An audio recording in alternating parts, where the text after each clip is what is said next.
Ya, Assalamualaikum warahmatullahi wabarakatuh. Selamat siang Bapak Ibu semua. Ya, terima kasih kesempatannya untuk Prof. Nyoman dan juga tim ISC ya, atas kesempatannya untuk bisa sharing hari ini. Oke, saya coba share screen saya ya. Saya matikan videonya, takutnya jaringannya agak sedikit lambat.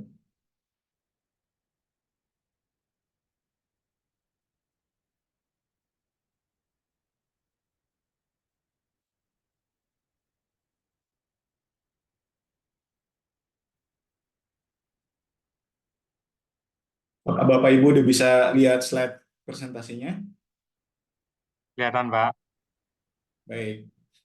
Ya, oke. Jadi untuk topik hari ini yang saya angkat adalah terkait dengan bagaimana digital transformasi itu bisa membantu untuk meningkatkan supply chain proses ya. Jadi ada ya ini profil saya. Jadi saat ini saya bekerja di PT Sot Igar Glass, bagian dari Sot Pharma Group. Posisi saya adalah terakhir sebagai Regional Supply Chain Director untuk Asia Pasifik. Jadi saya membawahi supply chain untuk Asia Pasifik di Sot Pharma. Jadi hari ini ada tiga agenda. Pertama adalah kenapa digital transformasi itu penting di supply chain management. Terus bagaimana Sot Pharma itu mengimplementasikan digital transformasi. Dan nanti saya angkat beberapa use case karena memang waktunya terbatas. Jadi hanya beberapa use case yang saya pilih. Nanti kita coba sama-sama lihat. Oke, topik pertama dulu ya Bapak Ibu. Kenapa sih digital transformation itu penting di supply chain ini? Mungkin Bapak Ibu sudah paham. Jadi saya hanya mengulang aja. Jadi karena memang di supply chain digital transformation itu penting, karena kita tahu tadi juga sudah sempat dijelaskan sama Prof. Nyoman, sebenarnya bagaimana kita bisa meraih efisiensi dan mengoptimize ya di semua supply chain value chain ya di dalam ekosistem supply chain, mulai dari depan sekali material flow sampai nanti akhirnya final produk kita deliver ke customer untuk bisa itu dilakukan dengan cara efisien dan efektif. At the end, the goal-nya adalah kita bisa mensatisfy customer kita gitu ya. Nah itu salah satu hal yang penting adalah dengan melakukan supply chain digital transformation. Nah, karena di situ kita nanti bisa melihat hal-hal mana aja yang bisa kita improve, baik dari sisi data, visibility, alignment, networking, dan lain-lain. Sehingga nanti ujungnya adalah kita bisa beradaptasi dengan cepat terhadap kondisi-kondisi yang terjadi di dalam supply chain proses. Nah, salah satu terkait dengan manufaktur, kebetulan Sot Pharma atau Sot Igar Glass itu bergeraknya di manufaktur, Bapak Ibu. Jadi kita bisa melihat bagaimana sejak demand planning, asset management, warehouse management, transportation, logistik, procurement, dan order fulfillment itu bisa kita datanya bisa kita ambil, bisa kita share dengan sesama partner kita, dan juga yang paling penting adalah bisa menganalisa dan mengambil keputusannya. Karena kadang mungkin di pengalaman-pengalaman sebelumnya untuk mengambil satu keputusan yang strategik ataupun yang operation, kalau visibility datanya terbatas ataupun sangat lama atau bahkan akurasinya dipertanyakan, itu hal-hal ini menjadi tantangan gitu ya di supply chain management. Sedangkan di dalam supply chain management itu kita dituntut untuk bisa bereaksi cepat, beradaptasi cepat, agile dan sepertinya gitu ya, untuk bisa mendukung perubahan-perubahan yang terjadi. Nah, makanya dengan digital transformation ini adalah salah satu solusi yang bisa membantu hal tersebut. Nah, tadi juga Prof. Nyoman sudah menyatakan ada survei yang dilakukan, ini juga saya ambil ya, survei yang dilakukan oleh by multinasional. Jadi ada beberapa IT service provider mensurvei kurang lebih 337 eksekutif dari perusahaan-perusahaan manufacturing dan retail ya, di 20 negara. Nah, survei itu sebenarnya ada banyak ya, cuman saya hanya angkat terkait dua pertanyaan yang relevan dengan topik kita hari ini ya. Pertama adalah mereka menanyakan bagaimana digital transformasi di supply chain itu, apakah penting atau sangat penting gitu ya. Nah, responden 75% itu menyatakan sangat penting Bapak Ibu dari eksekutif di 337 perusahaan yang disurvei. Dan juga pertanyaan yang kedua yang menarik adalah apakah memang mereka sudah memulai atau belum digital supply chain transformation itu. Nah, 70% menyatakan mereka sudah memulai. Nah, artinya sekarang di era yang saat ini digital transformation ini merupakan hal yang sangat krusial gitu ya buat perusahaan untuk bisa meningkatkan improvement proses dan melakukan transformasi digital di area supply chain management. Jadi eranya memang udah ke arah digital transformation. Nah, kenapa digital transformation itu penting ya? Apa sih? Ini hanya beberapa benefit yang saya ambil, mungkin lainnya ada hal lain dari perspektif yang berbeda ya. Jadi yang pertama adalah kita bisa meningkatkan visibility kita gitu ya.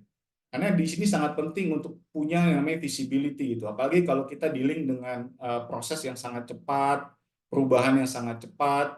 Nah, itu makanya visibility ini sangat penting. Itu apa aja mulai dari inventory, demand management, orders, delivery, dan banyak hal lainnya.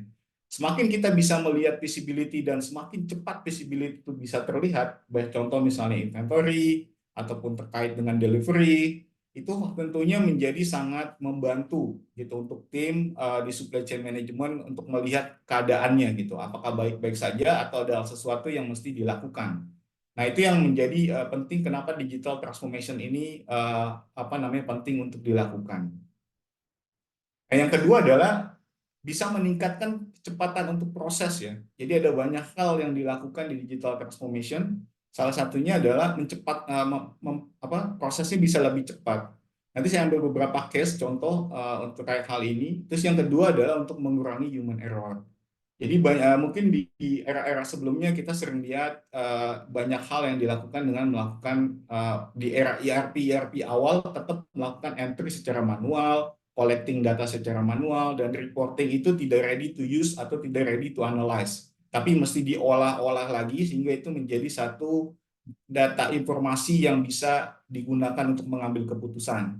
Nah, kadang di prosesnya itu banyak hal yang dilakukan, step-step yang dilakukan, tetapi banyak resiko-resiko ada human error. Nah, itu yang coba dikurangi gitu ya dengan digital transformation. Nah, yang selanjutnya adalah productivity. Jadi di tim supply chain management juga kita bisa meningkatkan productivity mereka gitu. Dalam arti apa? Yang dulu lebih banyak dealing dengan sifatnya untuk data entry ataupun operation sekali gitu ya. Sekarang lebih mereka fokusnya bagaimana bisa menganalisa dan mengambil keputusan cepat dan juga bisa menyelesaikan masalah gitu ya. Jadi dirubah gitu ininya fokusnya gitu ya, karena yang tadi secara data dan segala macamnya sudah dibantu dengan digitalization sehingga itu bisa menyebabkan productivity mereka meningkat gitu ya, dan juga problem solving mereka juga meningkat. Kenapa? Visibility tadi gitu, karena itu mereka punya hal-hal yang bisa mereka lakukan dan mereka tahu informasinya lebih cepat gitu ya. Dan ya tadi agile dan juga bisa beradaptasi lebih cepat gitu ya. Tadi karena keadaan-keadaan di luar, terutama kalau Bapak Ibu berada di supply chain management sudah sangat paham gitu ya. Tentunya bisnis itu tidak statis, selalu berubah-ubah, dinamis, kondisi internal dan eksternal juga sangat mempengaruhi, dan juga makanya bagaimana bisa kita beradaptasi dengan cepat dengan keadaan-keadaan tersebut lewat yang namanya digital transformation. Yang terakhir ini adalah, makanya saya taruh di terakhir karena juga ya ini juga penting buat supply chain, karena kalau cost-nya juga dalam arti cost itu adalah kita mesti efisien ya Bapak Ibu, tidak hanya untuk dibilang tidak ada cost, tidak mungkin gitu, tapi kita berusaha untuk mengoptimize cost itu. Jadi ada yang namanya cost optimization gitu. Jadi hal-hal yang penting yang benar-benar kita perlukan pasti kita akan lihat gitu dari sini. Nah, sekarang topik kedua, bagaimana kita melakukan digital transformation di Shop Pharma ya, Bapak Ibu. Oke, jadi ini kita lakukan beberapa tahun ke belakang. Jadi ada dua, Bapak Ibu. Di atas sebelah kiri disebutnya adalah demand driven. Apa ini demand driven? Jadi demand driven ini kita melihat potensi yang ada di internal kita, di Shop Glass, di Shop Pharma. Apa sih hal-hal yang menurut kita itu ada masalah gitu ya. Ada masalah, ada kendala-kendala, ataupun yang kedua, ada potensi-potensi kita lihat itu punya chance untuk bisa diimprove. Baik itu secara proses, baik itu secara data, integrasi, dan lain-lain. Jadi demand driven ini lebih kepada seperti kita mencari apa hal yang bisa kita lakukan gitu ya. Nah, kita melakukan di Soparma itu ada dua. Pertama kita melihat maturity check. Nanti saya akan tunjukkan apa sih maturity check. Terus yang kedua, kita juga melakukan modeling dengan melihat bisnis flow gitu ya, bisnis proses kita. Jadi di situ kita melihat dari bisnis proses kita, apa sih hal-hal yang kita lihat, oh ini kayaknya masih weakness nih, oh ini kayaknya masih ada celah nih, oh yang ini bisa diimprove. Nah, hal ini itu nanti kita kombinasikan dengan maturity check kita. Nah, maturity check itu in general adalah konsepnya kita harus melihat ke internal kita, bagaimana kesiapan kita bisa menghadapi teknologi baru dari sisi apa? Satu, dari sisi kondisi saat ini untuk mesin-mesin dan mungkin secara IT kita. Apakah memang udah ready untuk bisa ke digitalization atau belum? Nah, kita mesti tahu itu dulu. Terus yang kedua dari sisi apa? Kita melihat dari sisi apa namanya human capital kita, orang-orang kita. Apakah orang-orang kita memang udah ready secukup untuk bisa mengadopsi teknologi baru itu atau belum gitu ya. Terus ada lagi yang ketiga, bagaimana dari sisi manajemen dan lain-lain. Jadi itu ada banyak hal yang kita cek untuk memastikan level of readiness kita untuk bisa masuk ke area yang namanya digital transformation. Nah, ini penting kita lakukan sebelum kita jump in ke dalam digital transformation. Karena di sini kita mesti tahu kelemahan dan kekurangan kita, sehingga nanti waktu digambarkan ada hal-hal yang kita mesti siapkan dulu gitu ya. Nah itu, nah dari situ nanti akan keluar yang namanya solution element. Nah itu bisa macam-macam bentuknya Bapak Ibu. Tapi yang pasti itu bagian dari IT, OT, dan hal-hal yang tadi mungkin Prof. Nyoman udah sebutkan juga gitu ya. Nah, ini di sini dari sisi demand driven-nya. Terus yang kedua adalah dari sisi teknologi driven-nya. Nah, kita juga mesti melihat nih teknologi apa yang kita punya saat ini gitu ya, yang udah existing di company. Baik itu dari sisi mesin-mesin kita, apakah sudah bisa beradaptasi integrasi dengan sistem ataupun belum. Terus juga dari sisi teknologi ERP kita, dari sisi teknologi hardware, software dan lain-lain, semua itu mesti dilihat. Nah, teknologi itu nanti akhirnya kita akan samarkan apakah kita punya gap atau enggak gitu dengan untuk bisa melakukan transformasi digital. Nah, setelah itu kita perlu melihat apa yang ada di market gitu ya. Kan banyak sekali Bapak Ibu yang ada di market yang menawarkan yang namanya digital transformation. Nah, di situ kita mesti melihat kembali kebutuhan kita gitu. Kadang mereka memang menawarkan sangat banyak ya. Jadi kita mesti balik lagi ngelihat kebutuhan kita. Nggak semuanya kita perlu gitu ya. Jadi makanya hal yang pertama demand driven-nya dulu. Kita mesti tahu kebutuhan kita itu apa, itu yang penting. Dan readiness kita. Baru kita matchingkan dengan teknologi yang ada di market gitu ya. Mana yang kira-kira cocok dan bisa pas dengan kebutuhan kita. Nah, baru habis itu nanti akan kita pitching dan segala macam prosesnya. Nah, dari kedua ini kita akan gabungkan yang namanya menjadi solution arsitektur dan roadmap Bapak Ibu. Nah, itu yang kita lakukan di Short Farm. Nah, ini tadi kurang lebih ada 4 hal yang kita hitung gitu ya, yang kita teliti kondisi kita saat ini ada di mana gini, readiness kita gitu ya. Ini kalau Bapak Ibu lihat, ini kan ada prosesnya ya. Mulai dari komputerisasi, connectivity, visibility, transparency, predictability, dan adaptability ya. Ini dari sisi development path-nya. Tapi dari sisi internal kita lihat bagaimana staff and equipment kita, bagaimana organization structure kita, bagaimana IT dan OT elemen kita, dan bagaimana culture kita. Gitu. Jadi hal itu penting untuk kita lihat dulu gitu ya, sehingga itu nanti dikombinasikan dengan hal-hal yang kita ingin lakukan. Oke, saya masuk ke use case. Ada beberapa use case yang saya akan tampilkan, dan disclaimer dulu ya Bapak Ibu. Data yang saya tampilkan di sini adalah data dummy gitu, karena memang ada yang namanya confidential data, jadi saya nggak menampilkan data realnya, jadi hanya data dummy. Tapi saya lebih pengen men-sharing untuk Bapak Ibu bisa mengambil konsepnya gitu ya. Jadi nggak perlu melihat data atau angka atau numbers yang ada di situ. Oke, yang pertama adalah terkait dengan yang namanya kita punya purchase order efficiency. Jadi case sebelumnya adalah purchasing kita itu terlalu sibuk untuk bagaimana membuat PO dan mengirim PO ke banyak supplier. Jadi waktunya habis di situ.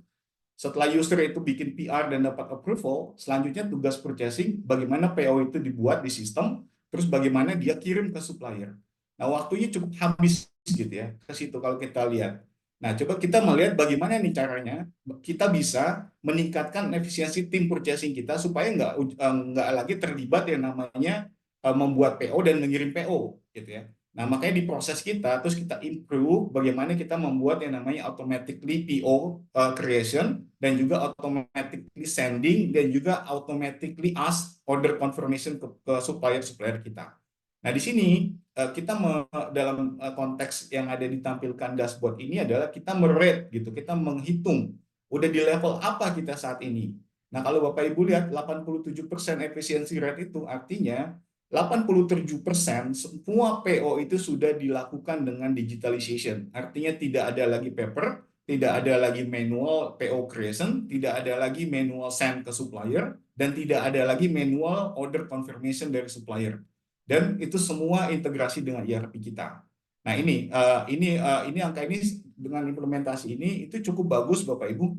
Artinya apa? Artinya tadi balik lagi ke produktivitas dan efisiensi di purchasing tim kita gitu, sehingga mereka nggak fokus lagi yang terkait dengan administrasi gitu ya, lebih fokusnya ke arah yang namanya ya tadi menganalisa terkait dengan mungkin cost di purchasingnya ataupun terkait dengan supplier reliability dan lain-lain. Nah, ini yang salah satu yang kita lakukan apa namanya dengan digitalization ini gitu.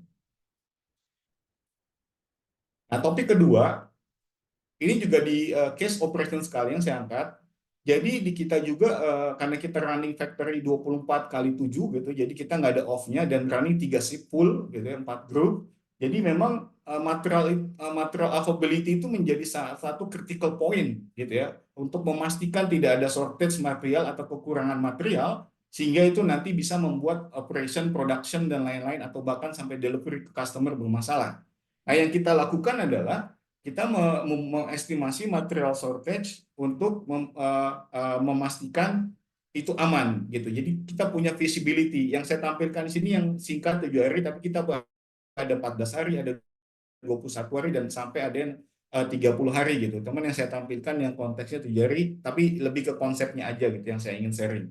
Nah, di sini konsepnya bagaimana? Jadi ini integrasi langsung ke mesin-mesin produksi kita, karena apa yang kita supply ke mesin produksi itu akan dikonsum sama mesin-mesin itu. Jadi kita tahu udah sampai di level mana, plus juga work order operation yang memang akan dirilis ataupun yang sudah dirilis, plus juga dengan incoming material yang akan datang, plus juga dengan kondisi berdasarkan requirement bill of material kita. Nah, itu semua digambarkan di sini ngelihat ke 7 hari. Kalau merah artinya itu ada potensial shortage gitu ya. Nah, di situ mereka akan bereaksi gitu. Untuk melihat 7 hari, 14 hari, 21 ataupun 30 hari. Mereka akan bereaksi untuk bisa menjaga itu, memastikan itu gitu supaya tidak terjadi gangguan di operation. Yang sebelumnya, sebelum kita transformasi ke digital, untuk mendapatkan data ini, itu si material planning itu sangat butuh effort sekali untuk mengkalkulasi segala macam bentuk gabungan dari multiple data dan source gitu ya. Nah, sekarang dengan ini itu sangat cepat gitu, dan mereka punya visibility in real time gitu ya. Nah, terus juga yang ketiga, maaf, kita juga improve terkait dengan live tracking untuk export shipment. Kebetulan kita South Eager Glass kita supply ke Asia, Eropa, dan Middle East, Afrika, dan ya bisa dibilang hampir semua kontinen ya, gitu ya. Nah, ini case-nya apa? Jadi mungkin Bapak Ibu ingat gitu beberapa case terakhir di beberapa bulan itu banyak geopolitik konflik gitu ya, mulai dari Red Sea konflik yang menyebabkan jalur itu dipotong. Kalau Bapak Ibu lihat gambar di sini, itu kan jalurnya berubah ya. Kalau kita ekspor dari Indonesia misalnya ke Eropa atau ke Afrika ataupun ke negara-negara Eropa lah yang paling banyak kena. Sebelumnya itu jalurnya kalau Bapak Ibu lihat, itu kan langsung masuk ke terusan Swiss dari sini nih, motong nih. Ini jalurnya mudah gitu ya ke sini gitu. Habis itu masuk Eropa langsung. Nah, semenjak ada konflik terutama Yaman itu menyerang kapal-kapal kargo yang dari Israel, dan itu membuat ketakutan global sehingga semua rute itu dirubah Bapak Ibu. Jadi sekarang muter ke Afrika, naik ke atas baru ke Eropa. Nah, ini menyebabkan luar biasa delay-nya gitu ya, dan luar biasa jauhnya gitu. Dan sehingga kita perlu melakukan inovasi bagaimana kita punya visibility untuk men-tracking semua shipment kita secara real time. Dan ini adalah real time Bapak Ibu. Jadi kita bisa tahu posisi-posisi kontainer shipment kita itu ada di mana aja gitu ya. Dan kita bisa lihat berapa yang delay dan berapa yang enggak. Ini kalau kita tempelkan ke dot, ini nanti akan muncul langsung detail informasinya terkait dengan shipment itu. Isi barangnya apa aja, berapa banyak, tujuannya kemana, siapa customernya, dan lain-lain. Nah, dengan visibility ini kita bisa menginfo in advance customer kita kalau ada hal-hal yang terjadi dengan shipment tersebut. Nah, itu yang membantu sehingga juga membuat si customer kita itu ready untuk mengantisipasi gitu. Supaya juga biasanya yang sebelum kita agak sedikit telat taunya. Kenapa? Karena kita harus cek manual. Nah, dengan ini sistem ini kelebihannya satu adalah kita ada automatic notification dari sistem kalau terjadi perubahan ETA. ETA itu estimation time arrival, itu akan di-push langsung oleh sistem masuk ke tim kita gitu ya, sehingga tim kita akan bereaksi. Yang kedua ini adalah dashboard yang mereka bisa lihat secara real time. Mohon izin Bapak. Terus yang selanjutnya kita juga Mohon izin Bapak untuk oh, dimamatkan udah lagi habis materinya waktunya. Pak. Oh ya, baik, saya akan percepat aja, oke. Nah, untuk yang selanjutnya ada warehouse dashboard. Di warehouse dashboard ini intinya kita punya visibility keadaan warehouse kita, baik di sisi kapasitas kita dan juga dari sisi performance tim inbound dan outbound kita.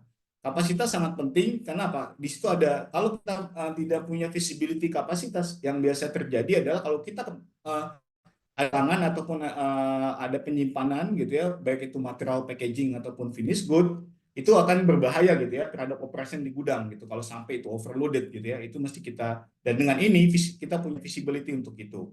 Dan yang di bawah adalah performance-nya gitu. Kita bisa track performance inbound kita gimana dan outbound kita gimana. Nah, selanjutnya juga yang kita gunakan adalah kita punya supply chain tower control. Jadi ini tools harian ya Bapak Ibu, di update harian dan real time. Supaya apa? Supaya kita bisa tahu sampai di mana saat ini gitu, hari ini kita gitu ya. Ini juga datanya dummy ya Bapak Ibu, hanya untuk menunjukkan konsepnya aja. Dan di sini kita lihat pertama sales performance gitu ya. Jadi sales performance ini kita mesti lihat, kita mesti track udah sampai mana nih penjualan kita gitu. Apakah ada gap terlalu jauh atau enggak. Terus juga performance deliverability kita. Jadi apakah kita oke gitu, tidak ada delay atau ada delay delivery customer kita. Ini juga kita mesti track gitu ya. Nanti ini bisa kita klik detailnya di balik ini, cuman ini saya hanya show aja secara highlightnya ya. Terus juga terkait dengan storage and demurrage. Kalau Bapak Ibu melakukan import, banyak import baik itu material maupun lain, ini juga menjadi hal yang perlu kita pantau. Jangan sampai kontainer kita terlalu lama clearance-nya gitu ya. Dan itu impact di storage demurrage cost. Dan ini yang menjadi salah satu yang kita kontrol. Terus juga inventory as percentage of sales. Kita mesti tahu level of inventory kita. Apakah kita sudah mengoptimize inventory kita atau belum gitu ya. Jadi kita lihat ini. Dan juga ini ada sales balancing. Di sales balancing ini lebih bagaimana kita mengallocate pengiriman kita itu lebih balance ya. Yang case kita sebelumnya adalah banyak pengiriman yang jatuhnya selalu di akhir bulan. Sehingga menyebabkan itu sangat ruwet sekali di gudang dan juga terjadi lembur-lembur yang nggak perlu dan banyak resiko yang tinggi. Dan yang terakhir adalah ini juga terkait mesin gitu ya. Jadi kita masih menilai mesin produksi kita OEE-nya karena itu adalah penting supaya itu terkait dengan ketepatan jadwal selesainya produksi ya. Dan itu yang membuat kita mesti kontrol. Ya, secara summary intinya kita perlu mereview proses kita yang saat ini dan mendefine apa aja potensial improvement dengan digitalization. Terus yang kedua, kita mesti lakukan dengan quick win. Ibu. Jangan selalu yang gede gitu, tapi lakukan dengan quick win yang menurut kita cepat, bisa diimplementasikan. Itu akan sangat bagus untuk melakukan transformasi digital. Dan selanjutnya juga manajemen support dan involvement. Ini juga sangat penting untuk melakukan transformation. Itu aja dari saya. Terima kasih Bapak Ibu.